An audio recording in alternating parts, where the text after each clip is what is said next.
Bom dia, irmãos. Hoje nós vamos estudar um pouco sobre a Bíblia. Abrem a Bíblia em João, capítulo 5 e versículo 39. E vamos fazer uma breve oração. Bondoso Pai, pedimos que o Espírito Santo venha nos ajudar a entender a Tua palavra. Em nome de Jesus, amém.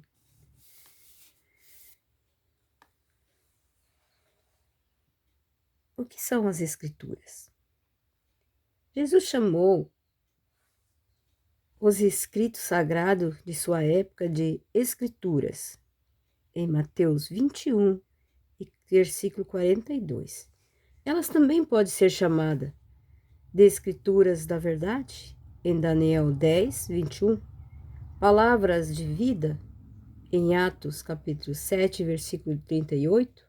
Santas Escrituras, em Romanos 1, versículo 2. Sagradas Letras, em 2 Timóteo, capítulo 3, versículo 15. Ou ainda, Palavra de Deus, em Efésios 6, e versículo 17. Popularmente, é conhecida como Bíblia Sagrada, escrita em um período superior a 1500 anos, por cerca de 40 escritores, que viveram em épocas e circunstâncias diferentes. É a fonte da verdade e é o manual de Deus para nós. Hoje vamos aprender mais sobre o livro sagrado. De acordo com Jesus, o que pode ser encontrado nas Escrituras? Então, em Mateus capítulo 5 e versículo 39, diz assim: Vocês examinam as Escrituras, porque julgo ter nelas a vida eterna, e são elas mesmas quem testificam de mim. Que lindo! Uma das primeiras coisas que a gente encontra aqui no livro sagrado é a vida eterna. No fim da história deste mundo, todo ser humano receberá ou a vida eterna ou a morte eterna. Para nos ajudar a fazer essa escolha certa, Deus nos deixou um manual, um guia prático, a Bíblia. Nela encontramos todas as orientações necessárias para tomar posse da vida eterna. Que repreensão severa Jesus fez aos líderes religiosos e seu tempo? Vamos ver em Mateus, capítulo 22 e versículo 29. Jesus respondeu: O erro de vocês está no fato de não conhecer as Escrituras e nem o poder de Deus.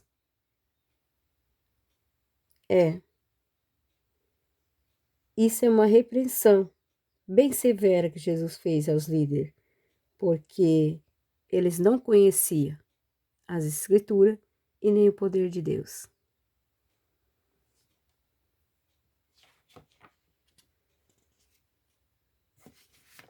Jesus era um profundo conhecedor das Escrituras. Desde sua infância, tinha infinidade com os ensinos sagrados. Com os 12 anos de idade, já discutia no templo com os doutores da lei. Lucas, capítulo 2, e versículo 42 e 46. Quando tentado por Satanás no deserto, demonstrou seu conhecimento da palavra e responder: está escrito. Lucas 4, versículo 4 a 8. Nos dias de Jesus Cristo, ainda não existia os livros que compõem o Novo Testamento. Os primeiros escritos a serem produzidos foram as cartas de Paulo, há cerca de 20 anos após a morte de Jesus. Qual era a Bíblia que Jesus usava? Vamos ver em Mateus, capítulo 5, versículo 17 e capítulo 7 e versículo 12. Não penses que vim revogar a lei ou os profetas. Não vim para revogar, mas para cumprir. Muitos pensam que Jesus veio para destruir a lei de Deus, para quebrar os mandamentos que ele deixou. Mas ele é bem sincero ao dizer aqui que ele não veio para fazer isso. Ele veio para cumprir a lei. Agora vamos para Mateus 7 e versículo 12. Portanto, tudo o que vocês querem que os outros façam a vocês, façam também vocês a eles, porque esta é a lei e os profetas. Às vezes nós achamos difícil quando alguém nos trata mal, ou dizem algo pra gente com desrespeito, e achamos que está errado, e está errado.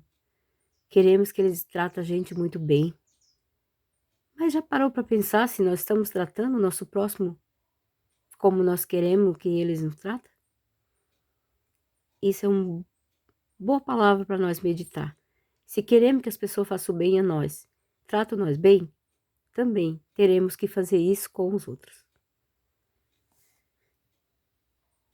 A Bíblia foi produzida por cerca de 40 escritores. As expressões da lei eram usadas para designar os 5 livros escritos por Moisés, também chamados de Pentateuco. Já os profetas é uma referência aos demais livros, a todo Antigo Testamento e composto de 39 livros. Quem levou os profetas a escrever os livros sagrados?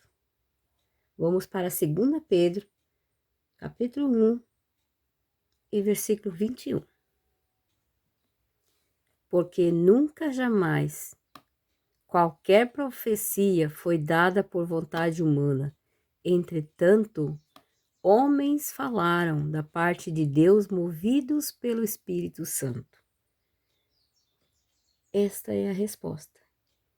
Quem levou os profetas a escrever o livro? O Espírito Santo. A Bíblia foi produzida por cerca de 40 escritores, inspirado pelo Espírito Santo.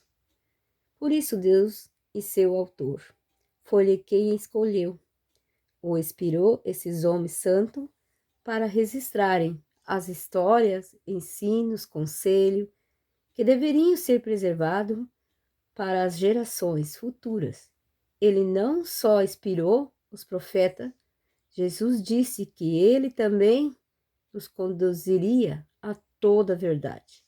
João 16 e versículo 13. E nos faria lembrar das coisas ensinadas por Jesus, em João 14, 26. Logo, ele é o autor das Escrituras e também o professor. Isso nos faz pensar e meditar quão sagrado é a palavra de Deus. Segundo Jesus, qual é a fonte da verdade? João 17, 17. Santificai vós, na verdade, a tua palavra é a verdade. Segundo Jesus, qual é a fonte da verdade? A palavra de Deus é a verdade. Jesus foi claro em estabelecer a palavra de Deus como norma ou padrão da verdade. Muitos segmentos religiosos e filósofos têm outras fontes como norma da verdade. Os budistas acreditam nos ensinos do Buda. Os muçulmanos acreditam no Alcorão. Os espíritas kardecistas nos escritos de Alã. Os mormons creem nos escritos de José. No entanto, o cristianismo, para ser autêntico, deve lançar mão somente à Bíblia como único autoridade e é a norma de fé e prática. Quais são os benefícios trazidos pelos estudos da Bíblia? Vamos ver em 2 Timóteo, capítulo 3, versículo 15 e 17. Quais são os benefícios trazidos pelo estudo bíblico? Vejam só. E que desde a infância você conhece as sagradas letras que podem torná-lo sábio para a salvação pela fé em Cristo Jesus. Toda a Escritura é inspirada por Deus e útil para o ensino, para a repreensão, para a correção, para a educação na justiça, e a fim de que o servo de Deus seja perfeito e perfeitamente habilitado para toda boa obra. Olha quanta coisa boa as Escrituras traz para nós, se nós ler ela. Ela nos corrige, nos ensina, ela educa. É muito importante a leitura da palavra, muito importante. O salmista Davi comparou a palavra de Deus a uma lâmpada, em Salmo 119, versículo 115. A luz da palavra de Deus afasta a escuridão do mal e do pecado. Quais são os tipos de solo apresentados na parábola? O que eles significam? Vamos ver em Mateus, no capítulo 13.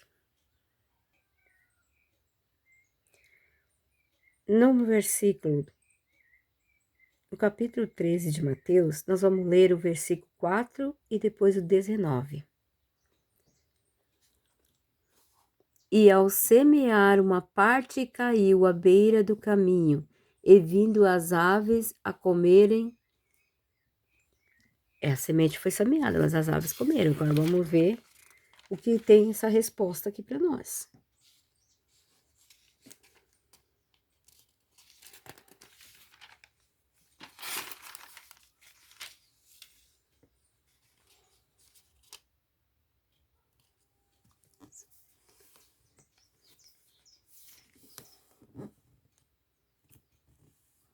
A todos que ouvem a palavra do reino e não a compreendem, vem o maligno e arrebata o que lhe foi semeado no coração. Como isso é sério, irmãos. Essa é a resposta dessa parábola. Agora vamos ver no versículo 5 e depois no 20 e 21. Versículo 5. Outra parte caiu em solo rochoso, onde a terra era pouca, e logo nasceu. Visto não ser profunda a terra. Vamos ver no 20.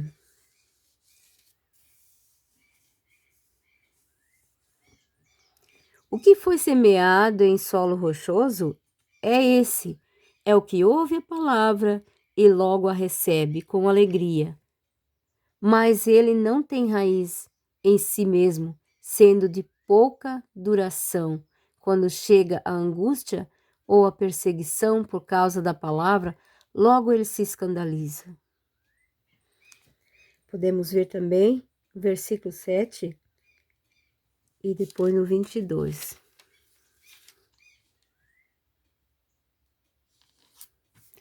Outra parte caiu entre os espinhos, e os espinhos cresceram e a sufocaram. Vamos ver aqui em 20. 22. O que foi semeado entre os espinhos é o que ouve a palavra, porém as preocupações deste mundo ou a fascinação das riquezas sufocam a palavra e ela fica infrutífera. Vamos ver o versículo 8 e depois o 23. Outra, enfim, caiu em boa terra e deu fruto. o 100, a 60 e a 30 por 1. Interessante isso. Mas o que foi semeado em boa terra é o que ouve a palavra e o compreende, e esse frutifica e produz a 100, a 60 e a 30 por 1. Por quanto tempo a palavra de Deus teria validade? Vamos ver em Mateus 24, 35. Passará o céu e a terra, porém as minhas palavras não passarão. Também podemos ver em Isaías 40 e versículo 8. A erva seca e as flores caem, mas a palavra do nosso Deus permanece para sempre. A palavra de Deus não tem prazo de validade, não. Ela permanece para sempre. Alguns creem que o Antigo Testamento perdeu seu valor. Contudo, os evangelhos revelam que Jesus recorria constantemente às escrituras do Antigo Testamento, como investidas na autoridade máxima. Quando tentado pelo diabo aliviar sua fome, Jesus resistiu, citando Deuteronômio 8:3. Não só de pão viverá o homem, mas assim a palavra de Deus permanece para sempre. Sempre. Sobre quem Cristo pronunciou uma bênção especial. Vamos ver em Lucas, capítulo 11 e versículo 28. Jesus, porém, respondeu: pelo contrário, mas bem-aventurados são os que ouvem a palavra de Deus e guardam. Esses são felizes, aqueles que ouvem a palavra e guardam. Promessa semelhante é feita em Apocalipse 1, versículo 3.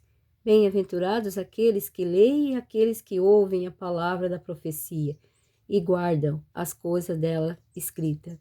Não basta apenas ouvir as orientações da Bíblia, precisamos, pela graça de Deus, obedecer ao que está revelado e então alçaremos a verdade e felicidade. Devemos aceitar as Santas Escrituras como infalível revelação de Deus. Nenhum cristão crescerá em graça sem o hábito da leitura e a obediência aos ensinos do livro de Deus. Que tal nós fazer a confirmação para Deus agora? Você que está me escutando, crê que a Bíblia é a palavra de Deus inspirada pelo Espírito Santo? Se você crê, correto, eu também creio. Deseja aceitá-lo como regra de fé e prática? Eu aceito. E você, aceita? Prometo, pela graça de Deus, estudar e praticar seus ensinos. Eu prometo. E você que está me ouvindo, promete? Faça esse compromisso com Deus. Pede forças para Ele, que Ele possa mudar o seu coração para aceitar as Escrituras Sagradas e adquirir esse hábito de ler para crescer em Cristo Jesus. E se essa for a tua vontade agora, ore comigo. Bondoso Pai, peço que o Senhor venha nos fortalecer na fé, a mim e todos que selaram esse compromisso contigo, Senhor. Que o Senhor venha nos ajudar a ter mais ânimo, a ter mais força de vontade para estudar mais a Bíblia no dia a dia. Ajude, Pai, porque sozinho não conseguimos. Nos dê força para isso. É o que pedimos e agradecemos. Em nome de Jesus, amém. Irmãos, uma coisa eu posso dizer. Se você tem fome e sede da palavra de Deus, o único que pode suprir essa fome, essa sede, é a palavra. Se compara-se que tu tá com muita fome, com muita sede, e diante de ti tem um prato farto e do lado um copo de água. Você vai comer e tomar água? Ou você vai ficar ali, diante dele, dizendo todo o tempo que está com fome, estou com sede, estou com fome, estou com sede? Você faria isso ou comeria e beberia água? Pense um pouco. É impossível saciar a tua fome e a tua sede da palavra sem pegar as escrituras e estudar elas no dia a dia para se alimentar, porque aqui está o alimento espiritual. Assim como o teu corpo precisa no dia a dia de muita água, de muita comida para poder te sustentar, assim é o nosso espírito. Precisamos de força espiritual, alimento espiritual, e está aqui. Sem isso daqui, jamais você vai crescer espiritualmente e jamais você vai conseguir se afirmar. Na verdade, ou praticar qualquer coisa que vocês entenderam aqui. A palavra, ela fortalece a gente, ela ensina, ela repreende, ela é útil para tudo, para educação e tudo. Então, vamos ler mais a palavra de Deus, porque Jesus está às portas, irmãos. Não vamos termos uma longa caminhada. E se estamos chegando até aqui, não vamos parar por aqui. Vamos em frente, porque há uma grande vitória para todos nós. Que eu acho que todos que estão estudando a Bíblia realmente querem a eternidade. E para isso teremos que obedecer a palavra, estudando a palavra e também não só se alimentar da palavra. Porque se você come demais e não se exercita, você vai ficar muito e até um ponto de explodir. A palavra de Deus é a mesma coisa. Se você alimenta muito a palavra de Deus, você tem que falar para os outros. Você tem que levar a mensagem, dizer que Jesus está às portas, voltando, que os sinais aí estão mostrando que Jesus está às portas. Que Deus possa ajudar a todos vocês e que Deus cuide e proteja e que fortaleça a fé de vocês. E que Deus abençoe a todos. Uma ótima segunda-feira para vocês.